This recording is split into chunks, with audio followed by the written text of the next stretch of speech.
Les doy la bienvenida a estas jornadas sobre emergencia y protección del consumidor. Oportunamente las habíamos pensado para el 16 de marzo, conmemorando el Día Internacional del Consumidor, que anualmente concretamos los días 15 de marzo, pero las contingencias sanitarias hicieron que tuviéramos que suspenderla. La buena voluntad, la iniciativa del Colegio de Abogados hizo que las pudiéramos materializar en el día de hoy, y en ese sentido quiero destacar de modo especial la colaboración prestada por el amigo Gustavo Nadalini, quien es el responsable académico del Colegio de Abogados, y de modo especial y particular a su presidente, a Carlos Ensic, que cuando le acercamos la iniciativa, tanto el Instituto de Derecho Civil como el Instituto de Protección del Consumidor, de hacerlas de manera virtual, enseguida puso todos los recursos disponibles y su buena voluntad para que hoy las pudiéramos concretar. Así que va a ellos, y en la persona de ambos, el agradecimiento a la institución por llevar adelante estas jornadas, que esperemos sean un recurso que sigamos utilizando en el tiempo, que pase la contingencia, pero que nos quede lo bueno de este recurso, que seguramente nos va a multiplicar en el acercamiento. Creo que es muy interesante discurrir hoy sobre este tema de la emergencia y la protección de los consumidores, porque cuando originariamente pensamos en estas jornadas, ya nos encontrábamos en un contexto de emergencia.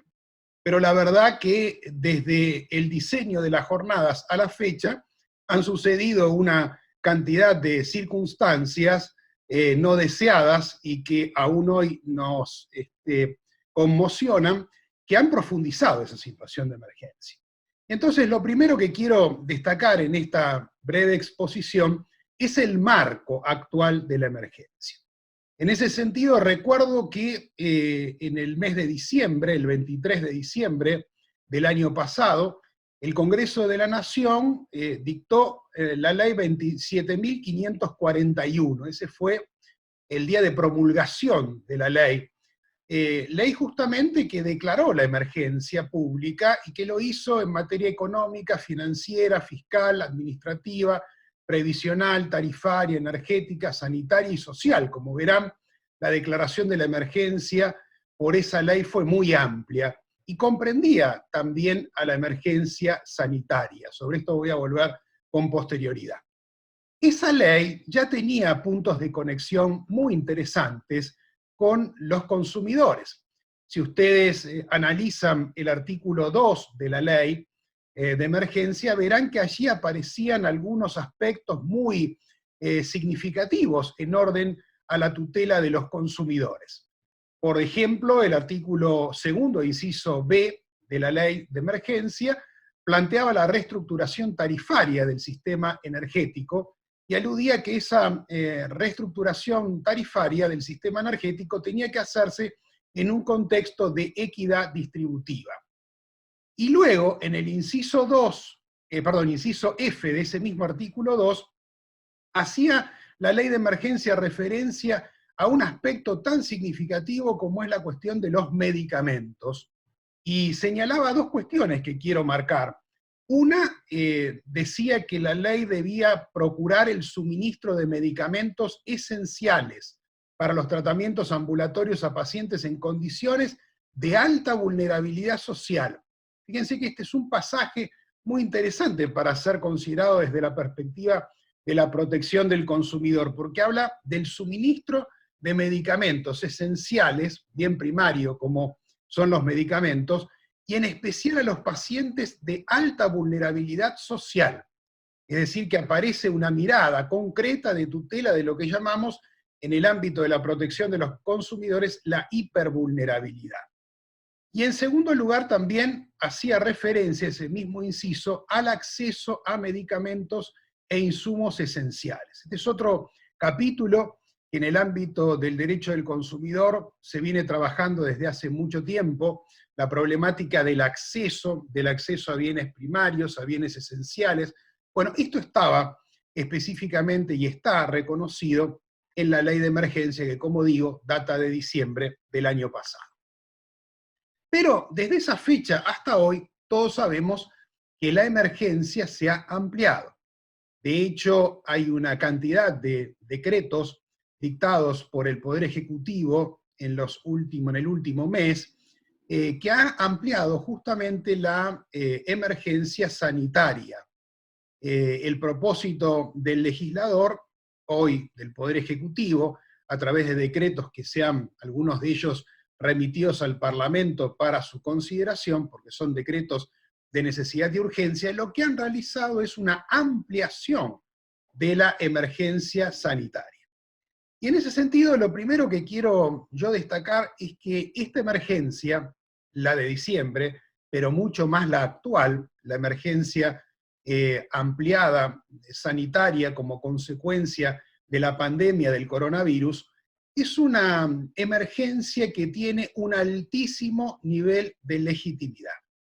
Me parece que en tiempos históricos, y los argentinos conocemos durante un siglo una larga tradición de emergencia, nos parece que esta es una emergencia que tiene niveles de profundidad que ponen de manifiesto la existencia del supuesto de hecho al que el derecho debe valorar como emergencia.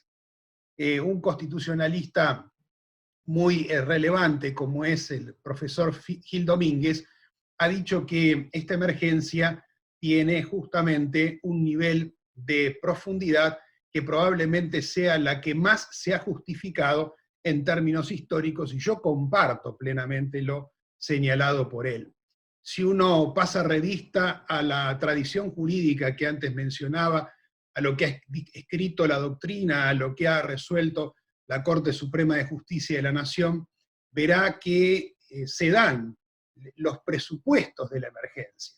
Hablar de la emergencia supone hablar de un supuesto grave, de un supuesto que nos coloca en una situación de peligro colectivo, de peligro social, y me parece que cuando digo estas palabras, cualquiera de los que me escucha puede representarse la pertinencia del concepto para el momento histórico que estamos transitando. Ciertamente que esa emergencia, para que sea constitucional, tiene que reunir, como la Corte lo ha dicho, un conjunto de presupuestos. Tiene que ser excepcional, limitada en el tiempo, razonable, ineludible. Estas son todas expresiones que surgen de reiterados precedentes de la Corte, que, como digo, tienen casi un siglo de tradición. Bueno, esto me parece que se da de manera clara y contundente en estas normas referidas a la ampliación de la pandemia del coronavirus. Esa emergencia sanitaria, que, como digo, reconoce el antecedente en la ley de diciembre y que se ha venido ampliando, se lo ha hecho a través de pluralidad de normas.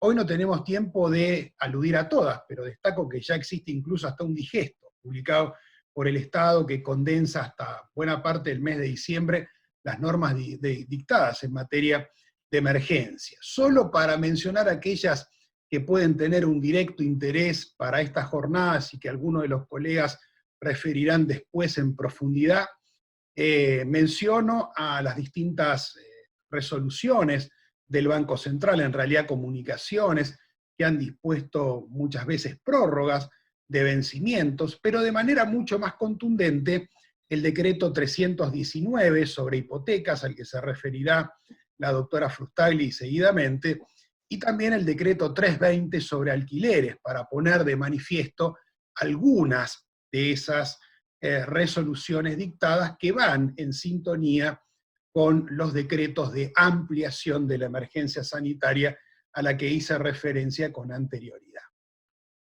Está claro que esas normas que hoy plantea el legislador, que plantea el Poder Ejecutivo y remite al Parlamento, expresan un modelo intervencionista. Está claro que hay una intervención sobre los contratos. Hay un modelo, podríamos decir, revisor de los contratos. Hoy el Código Civil y Comercial alude a la revisión o a la adecuación de los contratos en el capítulo 13 de la parte especial, cuando refiere a la extinción de los contratos. Fíjense, contrasta la adecuación con la extinción. Y aquí está claro que el modelo que surge de la intervención legislativa en condiciones de emergencia, lo que plantea es justamente adecuar o revisar ciertos contratos, muchos vinculados con la tutela de los consumidores, y por eso lo hemos mencionado en esta introducción de hoy. De lo que se trata es de revisar esos contratos a través de pluralidad de instrumentos, prórroga de los plazos contractuales, congelamiento de los precios, suspensión de las ejecuciones judiciales, es decir, instrumentos que de alguna manera tienden a satisfacer a todo el colectivo social y obviamente también a los consumidores. En la medida en que se sigan satisfaciendo las exigencias que antes planteaba de la emergencia, en la medida en que esa emergencia no se desborde, que restrinja, pero que no excluya, limite o prácticamente pulverice los derechos de los proveedores o también de las contrapartes en los contratos, nos parece que esa emergencia será válidamente declarada por nuestros tribunales y serán elementos que van a permitirnos superar este difícil momento. Creo que ha hecho bien el legislador de intervenir.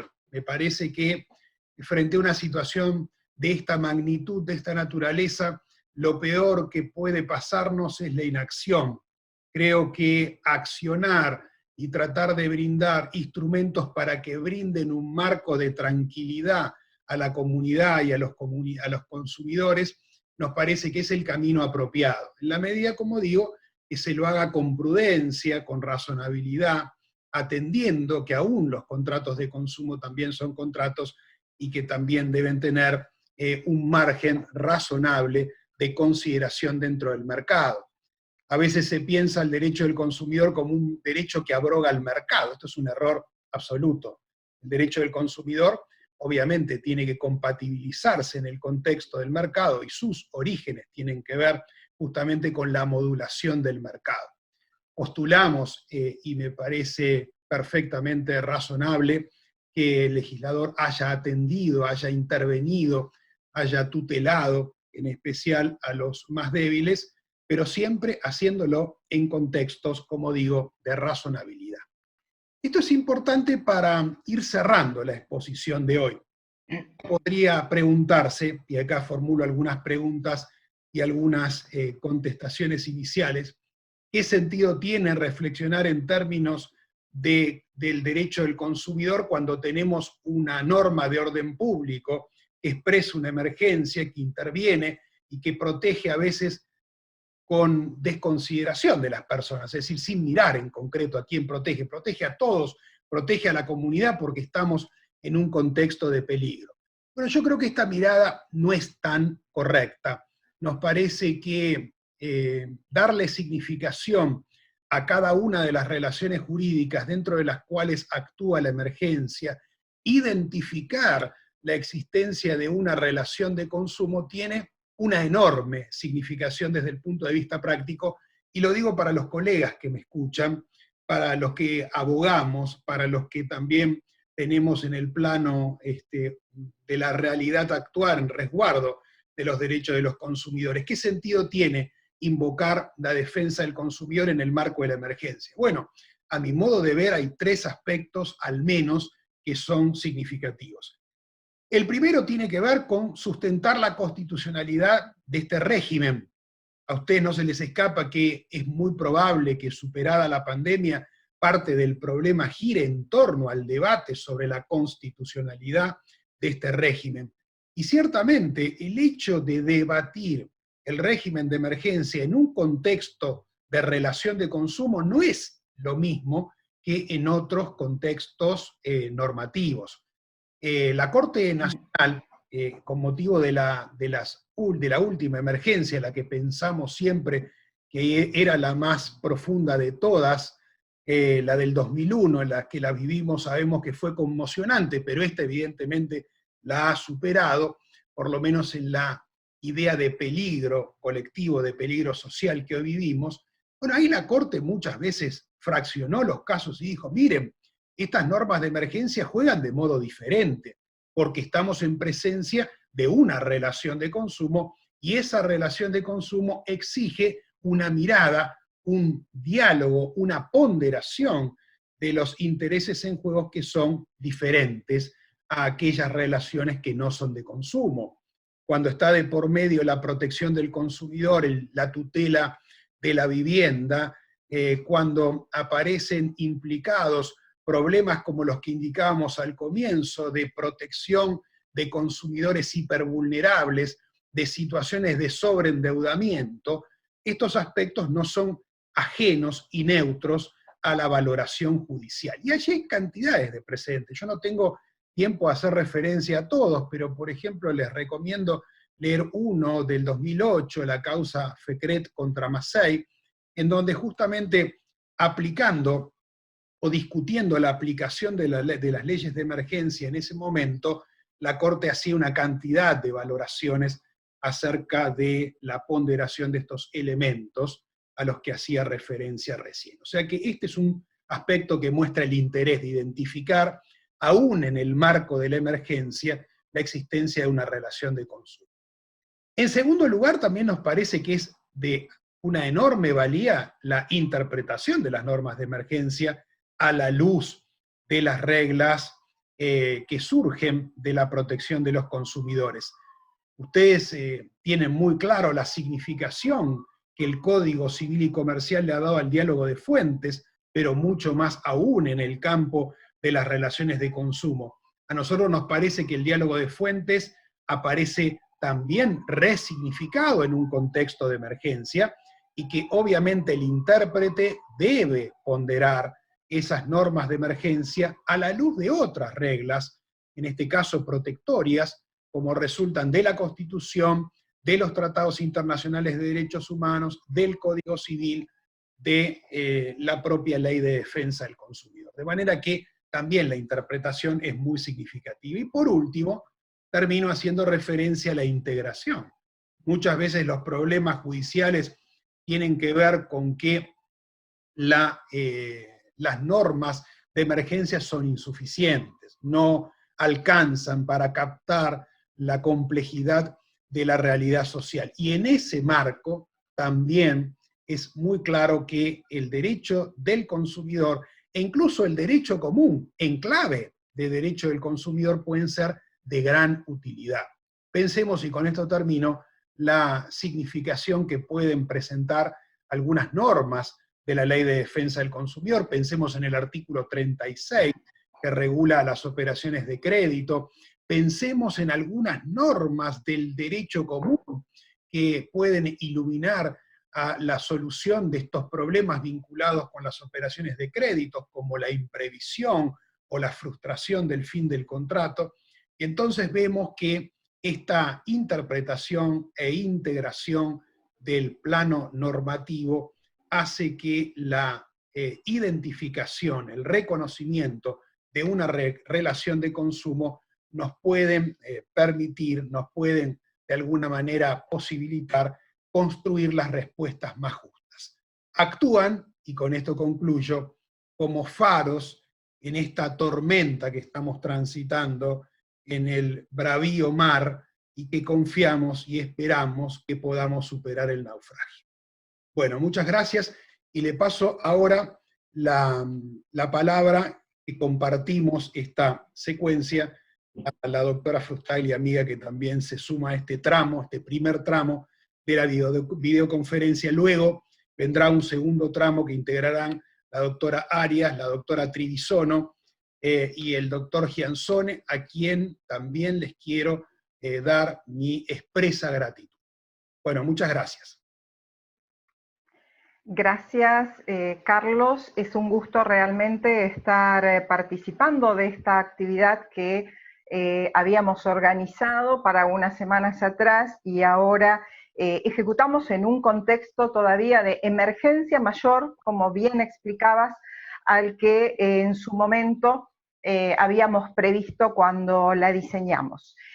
Como anticipabas también, me corresponde, elegí hablar de la problemática de los créditos actualizados por unidad de valor adquisitivo, Lo voy a hacer fundamentalmente centrándome en el contexto del decreto 319/2020, que es la norma específica que ha venido a dar algunas respuestas a ese segmento, pero creo necesario recordar que estos créditos ya venían presentando un malestar social y económico para sus tomadores, que se manifestó fundamentalmente a partir de 2019 y se agudizó en el momento del periodo de elecciones presidenciales. Eso llevó a que en agosto se adoptaran algunas medidas y allí, a partir de septiembre, entre septiembre y diciembre de 2019,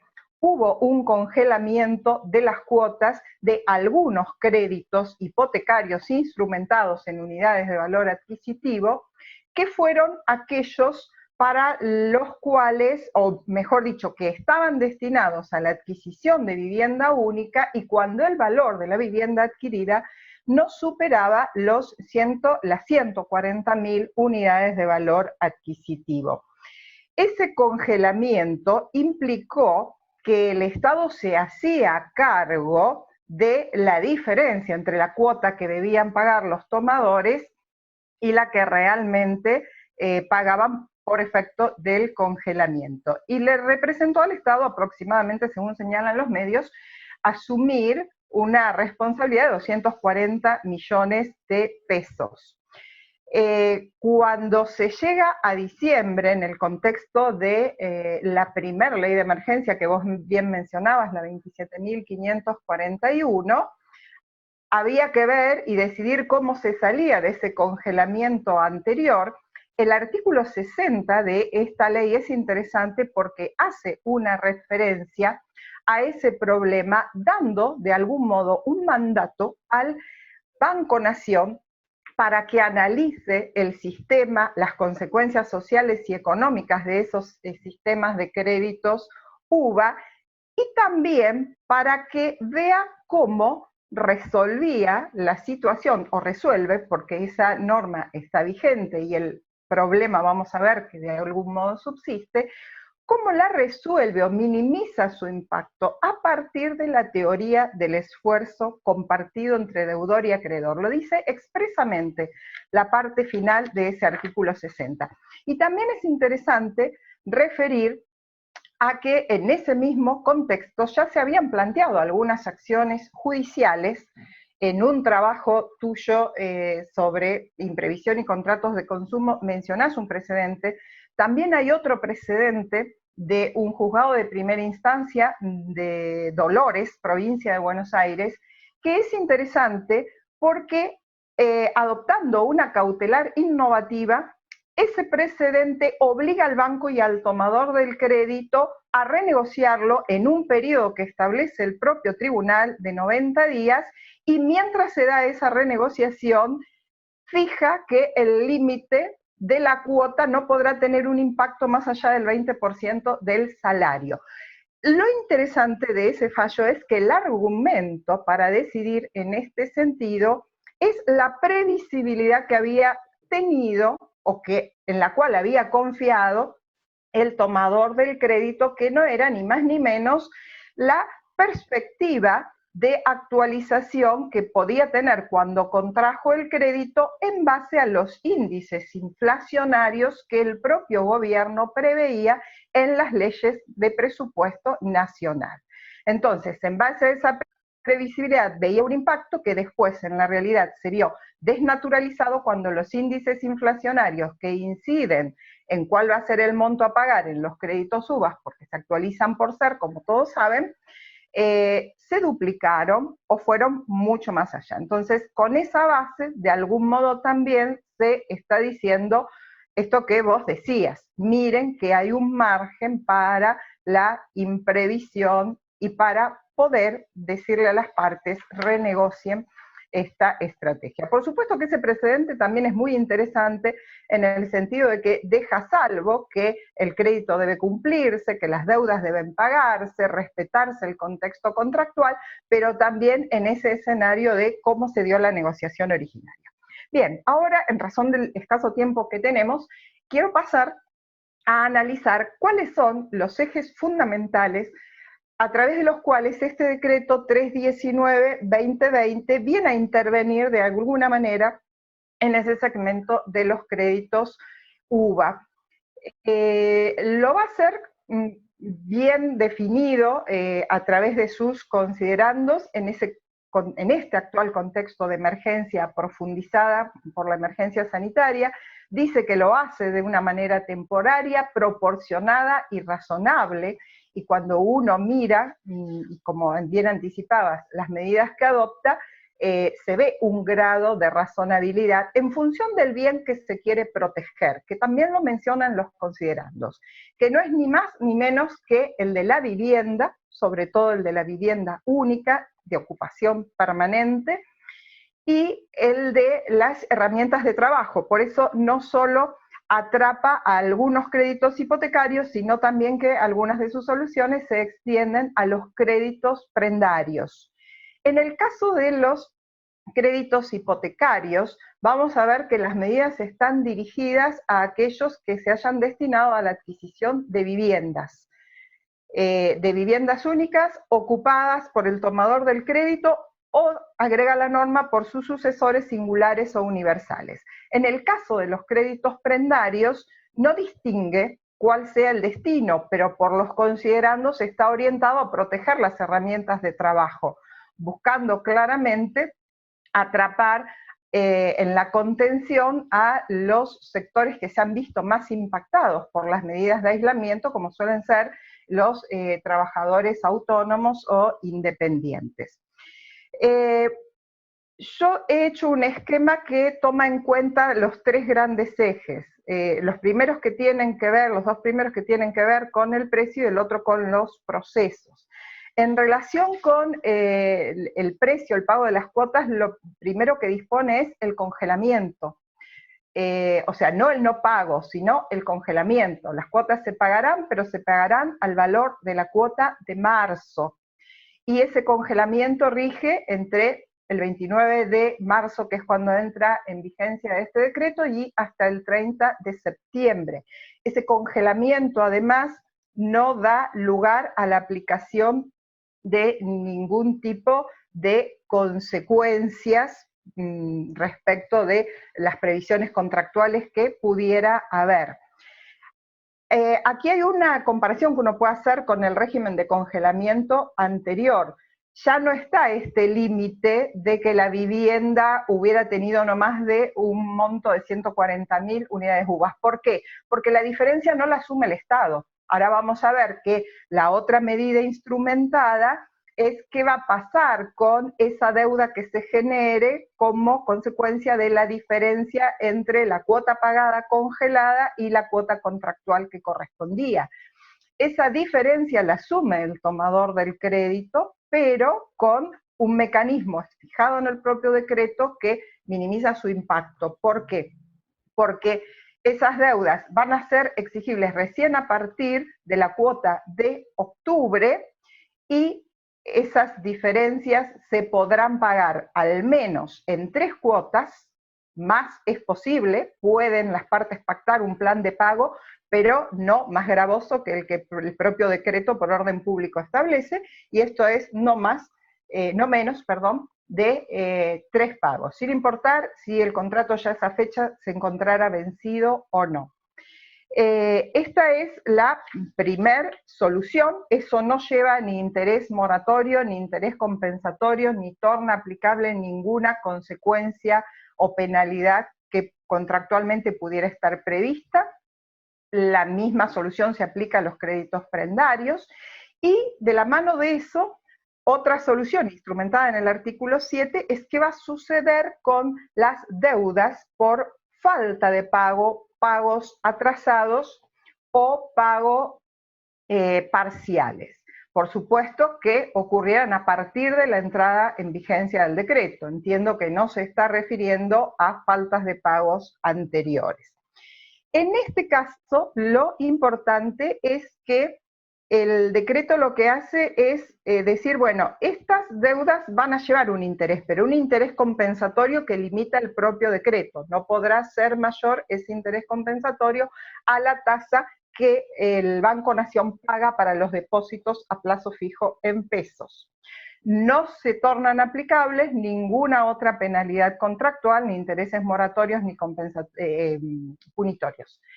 Y además, lo interesante es que le quita por este periodo a las entidades financieras la posibilidad de resolver esos contratos por la falta de pago o los pagos parciales o fuera de término, porque limita la funcionalidad del artículo 1529 del Código Civil y Comercial. Coherente con eso viene el tercer eje de medidas que tienen que ver, como vos bien lo planteabas anticipadamente, la suspensión de las ejecuciones hipotecarias cuando refieran a las viviendas mencionadas en el inciso segundo, la ejecución también, la suspensión de las ejecuciones prendarias, la suspensión de los lanzamientos que ya estuvieran dispuestos en la medida que no se hubieran aún ejecutado, y coherente con eso también va a suspender los plazos de prescripción y de caducidad de instancia de esos procesos hipotecarios y prendarios que quedan suspendidos, y prorroga la vigencia de las inscripciones registrales que afectan a esos gravámenes también, para no afectar derechos de los acreedores. Como se ve, un conjunto de medidas que parecen, para paliar la difícil situación que hoy atraviesan estos tomadores de créditos, razonables. El tema es que lo que uno avisora, que a partir del 30 de septiembre el escenario no está cerrado y habrá que ver cuáles son las medidas definitivas que se toman, porque los problemas inflacionarios, por lo que uno puede vislumbrar aún en este contexto de incertidumbre, puede que se agraven. Muchas gracias y bueno, esperamos para los oyentes que haya sido de alguna utilidad estas breves reflexiones, y pasamos a la segunda parte de estas jornadas que, como bien decía Carlos, estarán en manos de los doctores Leonardo Schiansone, Paula Arias, Julieta Trevisondo. Nos invitamos al break entonces, break virtual.